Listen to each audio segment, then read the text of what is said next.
ბოლო რამდენიმე კვირის განმავლობაში ხელოვნური ინტელექტის შესაძლებლობების მკვეთრმა ზრდამ ახალი სისტემები წარმოშვა. ჩვენ უკვე შევედით განვითარების ახალ ეტაპზე, რომელსაც ხელოვნური ინტელექტის აგენტების ეპოქა ჰქვია.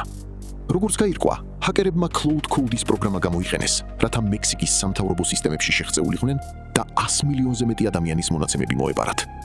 აღნიშნულმა ხელსაწყომ ბოროტმოქმედებისთვის მხოლოდ კოდი კი არ დაწერა, ან მარტივი დავალებები შეასრულა, არამედ თავადვე დაგეგმა და განახორციელა ამ რთული ოპერაციის უდიდესი ნაწილი. ახლა კი უკვე ვხედავთ შემთხვევებს, როდესაც სისტემა კონტროლიდან გამოდის. ეს მოიცავს ისეთ ფაქტებს, როდესაც აგენტები პაროლებს იპარავენ, დეველოპერებს ავიწროებენ და საკუთარ კოდს ცვლიან, რათა გათიშვას თავი აარიდონ და მათთვის მიცემულ, ხშირად სრულიად ჩვეულებრივ დავალებებს მიაღწიონ.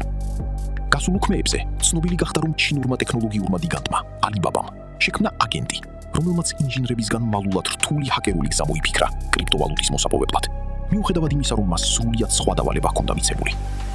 კონტროლის დაკარგვის მსგავსი შემთხვევები შეშფოთებას იწვევს, რადგან ეს არის იმის წინაპირობა, რომ აგენტები შესაძლოა საბოლოოდ დააღწიონ თავი ადამიანის მეთვალყურეობას და იმოქმედონ მტრულად, ისეთი გზებით, რომელთა შემჩნევა ან შეჩერება შეუძლებელი იქნება. სწორედ ამიტომ ასობით წამყვანი მეცნიერი, ბიზნეს ლიდერი და პოლიტიკოსი ხელოვნურ ინტელექტს კაცობრიობის გადაშენების რისკად მიიჩნევს. ტექნოლოგიის განვითარება უკვე ეროვნული უსაფრთხოების საგანგებო საკითხია და მას შესაბამისი ყურადღება სჭირდება.